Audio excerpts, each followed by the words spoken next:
Greetings. I welcome you all to the 6th lecture of this course, wherein we will now be discussing on the key recycling processes one after the other. We'll have pyrometallurgy, we'll have hydrometallurgy and electrometallurgy following one after the other. And as we all know, we have been discussing a lot on pre-treatment initially, and now we would like to go into the pyrometallurgical method of recycling. It so happens that one has to understand what type of recycling process we are involving for a given material, and what would be the finished product. So, again, it is directed by what type of raw feed we get, what type of pre-treatment was followed, and what type of finished product we wish to prepare. So, if we are interested in making metals, pyrometallurgy, hydrometallurgy and electrometallurgy, all of them have their own advantages and disadvantages. For a really large scale production, usually pyrometallurgy is chosen. Now, what exactly do we mean by pyrometallurgical processes? So, there are many processes, multiple processes that are present, that are usually involved in extraction of metals from ores. And since we are now interested in recycling, we will write raw materials, basically waste streams. So, we are interested in extracting metals from raw materials, extraction of metals from raw materials. Of course, it will also involve refining, and these processes usually lead to physical and chemical changes. That basically are going to result in the finished product that we are interested in. And of course, we are interested in carrying out these processes at high temperatures. What do we normally mean by high temperatures? It can range from 500 to 2000, and again it depends upon the type of metal that we are interested in extracting.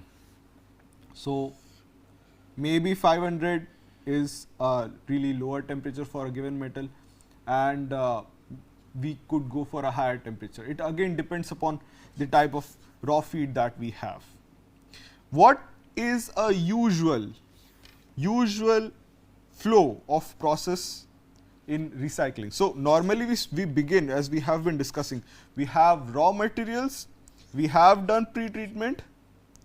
So, as discussed previously, we can have pre-treatment 1, pre-treatment 2, pre-treatment N, depending upon what type of initial phase we are interested in to begin our recycling process, which could have additional step of refining, and then we will be ending up with the product phase. So, we have a raw material, pre-treatment, recycling process, refining process, and then the products. Based upon the degree or extent of purity in finished products. Now, recycling processes themselves have 3 categories, and these are broadly categorized on the basis of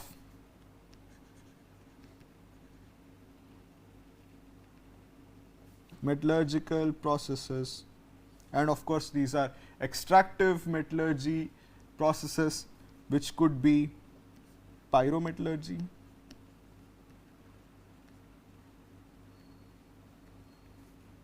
hydrometallurgy,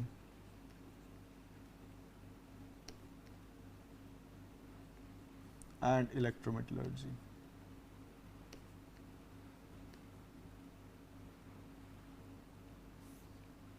Right now we are using pyrometallurgy as our starting point. We are trying to fit it here in the recycling process. Pyrometallurgy is one of the possible routes of recycling used for metal recovery, refining, and thermal treatment. So, not just for extracting metals or refining, we can just simply think of thermal treatment, which could lead to changes in phases, changes in properties. This could be physical properties or chemical properties, and based on these we can think of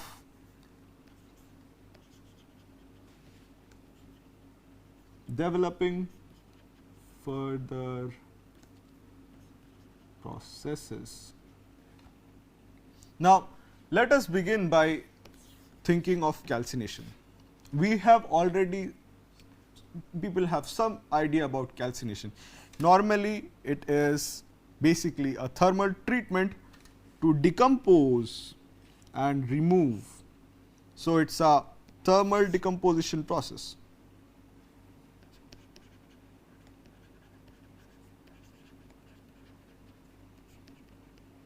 Thermal decomposition that helps in removing volatile matter. Now, volatile matter could be present in, let us say, if we say fuels, let us say coal. So, if we have some volatile matter, we can try and remove that. But again, that may not be termed as calcination.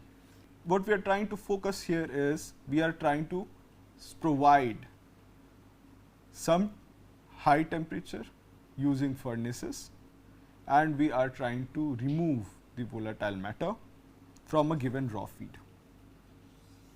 Now, our raw material could be, let us say for this case, we have calcium carbonate, which is the one of the most common examples when we are thinking of calcination. Calcium carbonate, given a temperature of 700 to 900 degrees Celsius, we can have calcium oxide and CO2 as gas.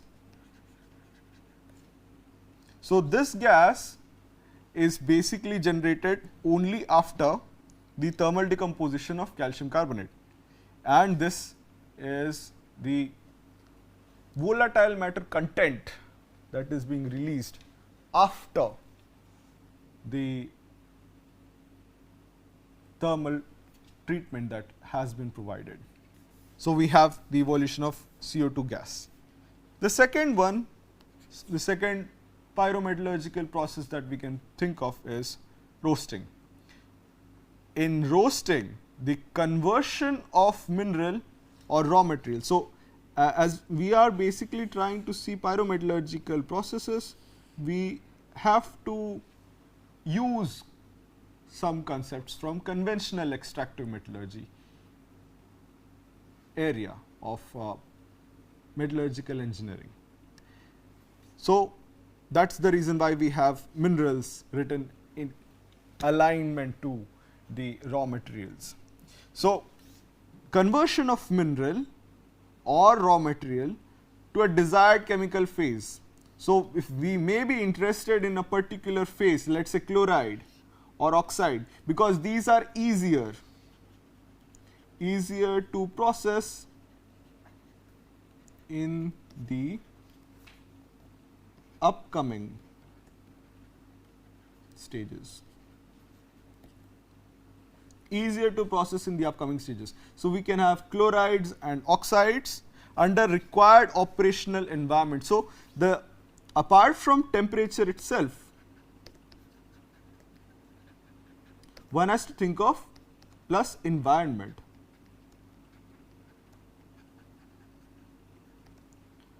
specific environment is required for roasting. The operational environment. So, for instance, if we are having a sulfide metal plus S, metal sulfide MS, we are supplying oxygen. So, this could be oxygen supplying in the furnace itself. We can have the charging of oxygen in such a way that the environment inside the furnace is oxidizing. So, we will have metal oxide, this is our required phase, and of course, this would be solid, and we will have SO2 gas. In both the cases that we have seen, calcination as well as roasting, we see that there is the evolution of gas. We have CO2 evolution when we thought of calcination. We have SO2 generation when we think of roasting. The environment is the key difference that we see in both of these processes, and both of these processes are basically using high temperature conditions.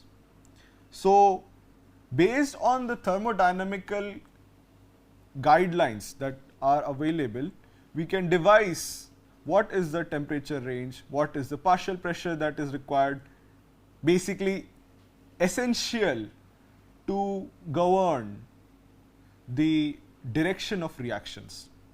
So, let us say for roasting, we suppose we want to oxidize. So, what is the partial pressure of oxygen that we need to supply in the furnace? What is it? What is the partial pressure that is needed, that is required to be maintained in the furnace, so that the resultant product could be an oxide, let us say. These are again governed by thermodynamic principles. Achieving environment for roasting is crucial to produce the desired phase. As we have just maintained, understanding the metallurgical thermodynamics would help in determining the prerequisites for these thermal operations. The next most important step that needs to be discussed is smelting. Now, we begin with mineral with gangue, and of course, gangue is a type of mineral that is associated to a mineral of our choice that we are interested in. So, one has to think of removing these additional minerals, the gangue mineral, from the raw feed, such that the resultant product is rich in the metal phase. Now, we can directly get metal, or we may get matte, which could be further processed. So, smelting process is essentially categorized in reduction smelting and matte smelting. We begin again. Mineral with gangue, it may have reducing agent, usually it is carbon, and it must have flux, so that whatever impurities we have in the beginning, so of course gangue will have impurities, will end up in the with flux into the slag phase. So, now we look at what exactly we are getting out of the smelting process. We will get a metal or matte phase, we will have the slag phase and the gases. Now, smelting processes, if considered at very small stage, if at very small laboratory scales, they may have small amount of gas evolution.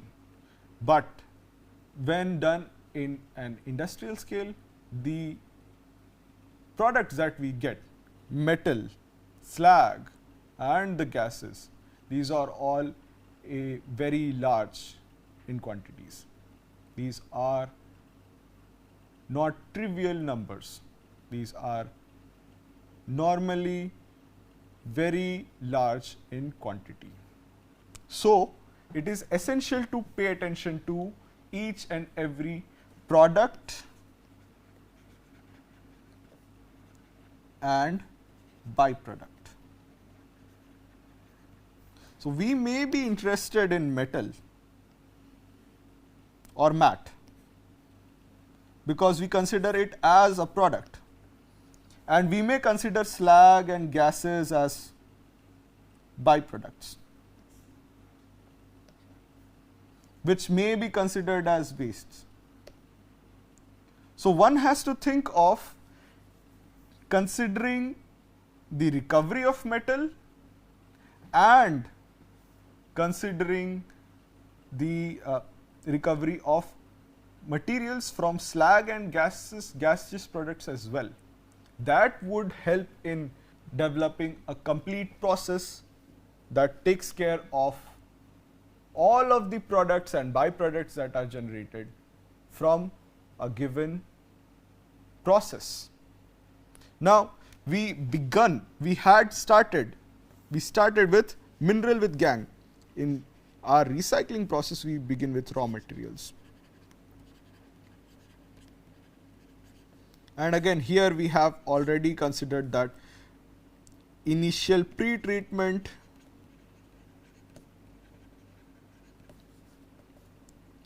has been done. Essential pre-treatment that is required for pyrometallurgical process is done, and then we may go by either reduction smelting or matte smelting, and we may end up with metal or matte. And of course, this again would lead to generation of slags and gaseous phases. So, we have seen the categorization of smelting. This could be reduction smelting and matte smelting, and we've already seen that the common reducing agent could be carbon. So, suppose that we begin with metal oxide, reacts with carbon, CO is formed and we get metal. Similarly, 2MO plus C gives us 2 metal, 2M and CO2. So, basically it is taking up oxygen and producing CO2. Now, MO, again we begin with this raw material and we have CO. So, we have this and this. This could also lead to the formation of metal, but this time we are getting CO2. And the CO2 in a given system could be used by carbon itself to give us 2CO. And this 2CO could be used for the previous reaction. And this type of reactions are common in reduction smelting processes. A common reduction smelting process is that observed in the case of iron in the iron making industry.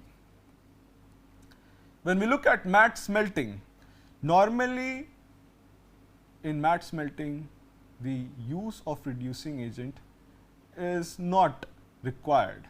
So, there is no reducing agent, we just begin with the raw material and we do the smelting.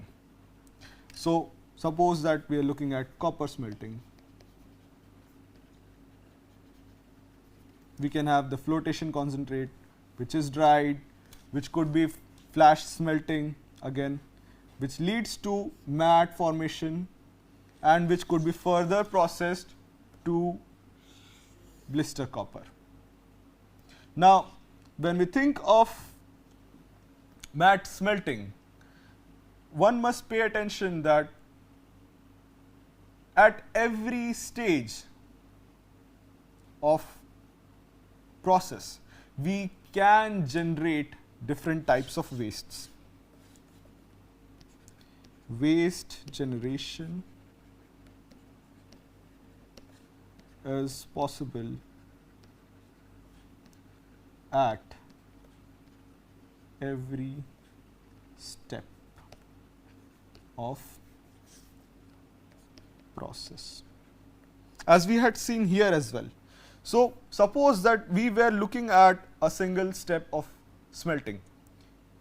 Now, we are interested in metal, but that really does not mean that we can discard slags and flue gases, the gases that are evolved after the process. So, metal and matte will be the key interest, but at the same time it is also important to pay attention to the slag and the gases, which is what we are trying to focus here as well. Now, the pyrometallurgical processes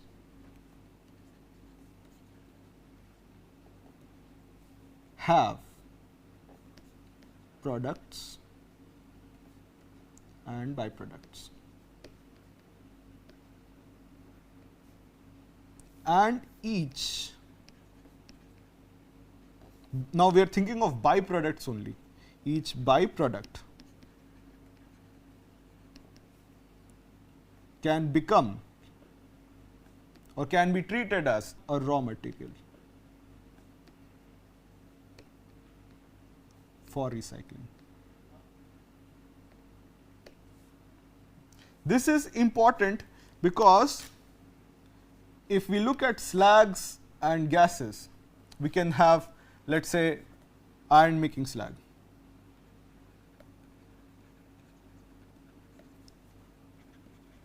We can have steel making slags.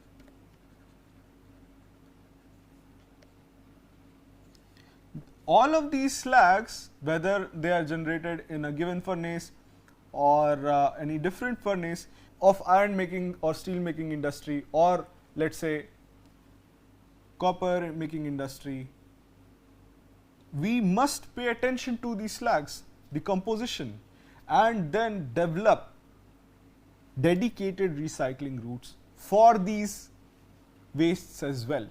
Now, it is fairly possible that we are beginning with a raw material which could be e-waste,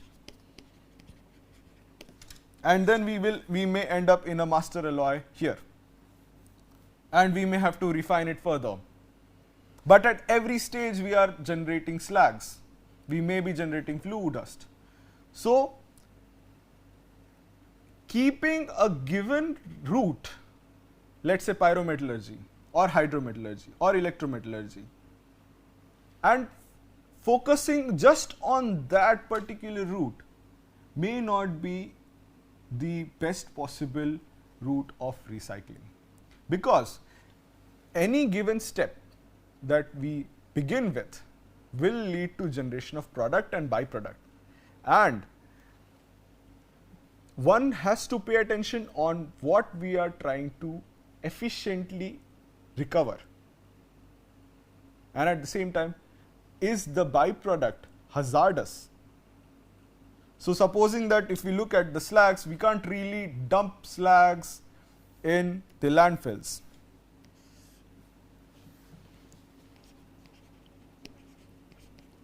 Landfilling of wastes, and by waste we mean pyrometallurgical wastes. Landfilling of wastes can lead to inclusion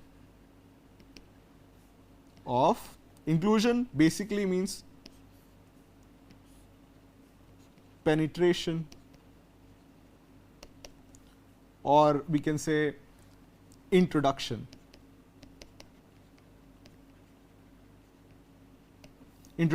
of heavy metals or hazardous metals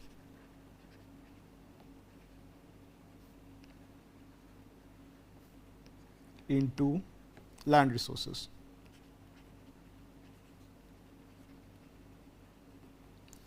Which is the primary target, which is what people are trying to do when they think of recycling slags or refractories, when we think of recycling metallurgical wastes.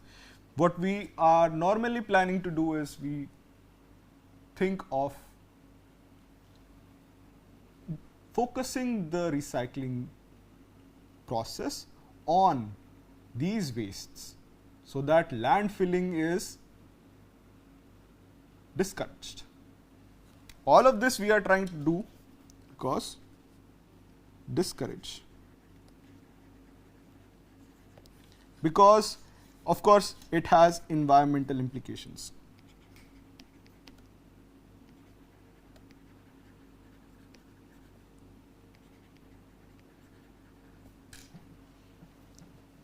And one has to think of optimizing every step. So, for instance, if we begin with raw material, we think of pre-treatment, we think of recycling process, refining process, and achieving the products. We know that optimizing every step is necessary to achieve maximum possible metallic values from a given, let's say, pyrometallurgical route. And we have been emphasizing that a single route of recycling may not be sufficient for recovering everything that we are interested in. And not just recovering metals, we want to avoid the penetration, the inclusion, the introduction of hazardous metals into the environment, into the land resources, into the water resources, the water tablet and the soil. The soil pH can change because of these hazardous materials. We will now continue in the next lecture. Thank you.